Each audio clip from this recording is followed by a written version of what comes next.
Hey, welcome back to another video of Tech TV. In this video, we are going to learn how to change email address in Frollo account.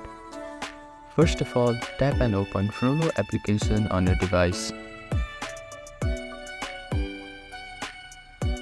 Make sure to log in to your account. Now, you will see a profile button at the top left corner of your screen. Tap on it. And you will see an email section. Click on the email.